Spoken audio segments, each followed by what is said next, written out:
Assalamualaikum warahmatullahi wabarakatuh. Selamat datang di channel Malam Horor. Pada episode kali ini, saya akan membawakan sebuah cerita dari Twitter yang berjudul Tumbal.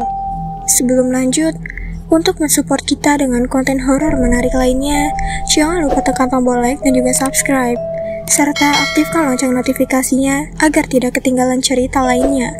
Langsung saja kita dengarkan cerita horor berikut ini.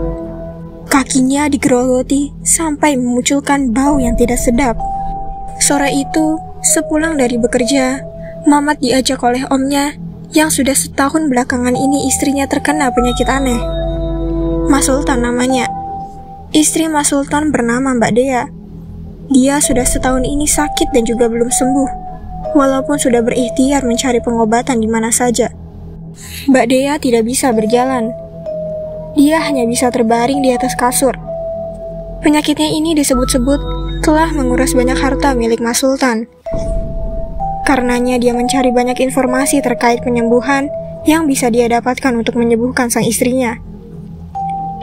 Sampai pada akhirnya Mas Sultan mendapatkan informasi bahwa ada orang yang mampu menyembuhkan segala macam penyakit. Orang ini yang dimaksud adalah Kang Bahar, pemilik salah satu padepokan yang lokasinya sangat terpencil dan jauh dari lalu lalang warga sekitar. Lokasi padepokan milik Kang Bahar ini berada di salah satu desa di Jawa Barat. Namun bukan karena lokasinya yang terpencil. Padepokan ini sangat sepi dari pengunjung dan juga tamu. Padepokan yang menerima banyak sekali tamu dari luaran kota ini disebut-sebut mampu menyembuhkan berbagai macam penyakit. Mas Sultan mendapatkan informasi keberadaan Kang Bahar dari mulut ke mulut teman-temannya yang berada di pasar. Karena memang, Mas Sultan bekerja di pasar. Jadi rumor tentang banyaknya pemberitaan yang tidak diketahui oleh orang-orang umum dapat diketahuinya. Jumat sore, Mas Sultan dan juga Mamat berangkat dengan menggunakan mobil pribadi. Dari pemberangkatan, mereka tidak membawa banyak persiapan. Mereka tiba di lokasi sebelum waktu surup atau gelap tiba. Mas Sultan memarkirkan mobil di dekat pepohonan jati. Di situ ada sedikit tempat untuk bisa memarkirkan mobil atau kendaraan lainnya untuk para tamu padepokan milik Kang Bahar. Akhirnya mereka tiba di padepokan. Di sana, salah seorang utusan dari Kang Bahar membawa Mas Sultan dan Mamat langsung dibawa ke buah sarung kecil. Saung yang berukuran kecil itu hanya memuat belasan orang saja. Biasanya, para tamu menggunakan tempat itu untuk beristirahat. Tepat jam 7 malam, utusan Kang Bahar datang. Hanya Mas Sultan saja yang diperkenankan untuk masuk ke dalam ruangan Kang Bahar. Mamat diminta untuk menunggu sampai Mas Sultan selesai urusannya dengan Kang Bahar. Sembari menunggu, Mamat tidur-tiduran di saung tersebut. Tidak sampai setengah jam, Mas Sultan datang sambil membawa sebuah botol berisi air pemberian dari Kang Bahar. Rasa senang dan bahagia tercipta lewat senyuman Mas Sultan.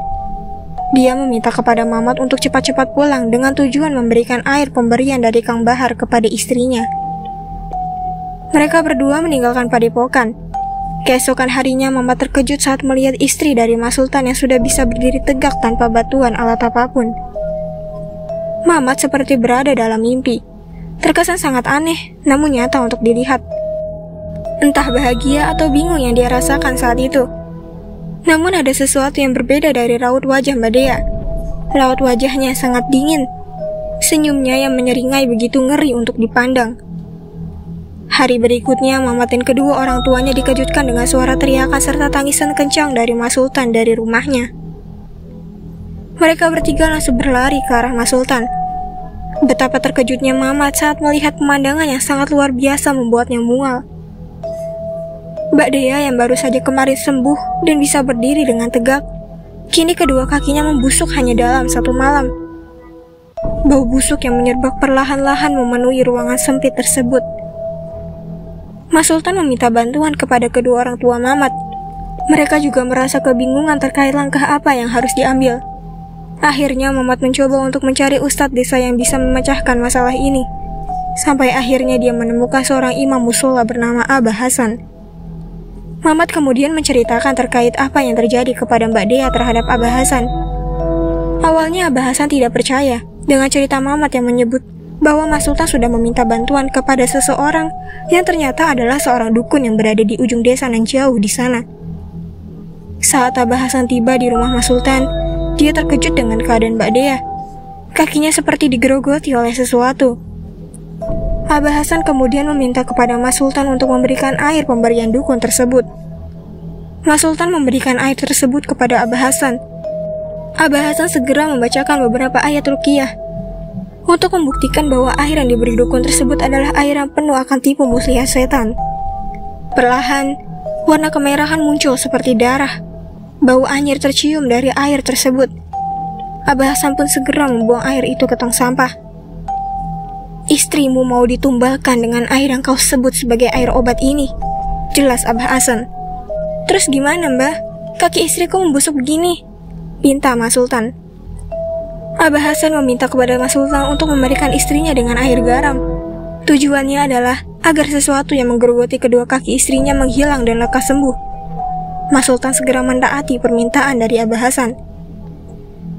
Dia memandikan istrinya dengan air garam, membasuh kedua kakinya dengan pelan dan juga hati-hati. Walaupun terasa sakit dan perih, Mbak Dea tetap menahan semuanya demi kesembuhan yang dia inginkan. Perlahan bau busuk itu menghilang. Walaupun belum sepenuhnya sembuh, Abah Hasan menyarankan agar rumah Mas Sultan diadakan pengajian selama 7 hari berturut-turut, sekaligus untuk mengusir gangguan gaib yang masih mengendap di dalam rumahnya. Dengan izin Allah, penyakit dan gangguan yang menimpa Mbak Dea sirna berkat bantuan dari Abah Hasan dan para warga. Mereka kemudian merubah pandangannya untuk menyerahkan segala sesuatunya kepada Allah, dibanding meminta bantuan kepada seseorang yang disebut penyembuh, namun ternyata seorang dukun. Selepas kejadian ini, Mas Sultan tidak lagi kembali ke tempat Kang Bahar. Namun menurut beberapa keterangan orang-orang yang pernah mengantarkan teman-teman atau saudaranya, mereka telah mendapatkan pertolongan. Pada akhirnya hanya mendapatkan penderitaan dan membawa kepada kematian saja. Atas banyak laporan ini, para warga dan bantuan dari aparat desa memaksa menutup padepokan milik Kang Bahar. Namun sayang, keberadaan Kang Bahar menghilang seperti ditelan bumi pasca penggerbekan oleh para warga. Ada yang bilang jika Kang Bahar menerima tulah dan akibat hingga tubuhnya sendiri yang menjadi tumbal iblis. Namun ada pendapat lain juga mengatakan bahwa Kang Bahar dibawa ke dimensi lain sebagai bentuk bayaran yang dia dapatkan akan perjanjiannya dengan selain Tuhan. Yaitulah cerita dari Tumbal hari ini. Semoga teman-teman semua bisa mengambil pelajaran dari kisah ini. Untuk teman-teman yang baru bergabung, jangan lupa support channel ini dengan like, komen, dan juga subscribe. Nantikan kisah-kisah horor berikutnya. Sampai jumpa. Wassalamualaikum warahmatullahi wabarakatuh.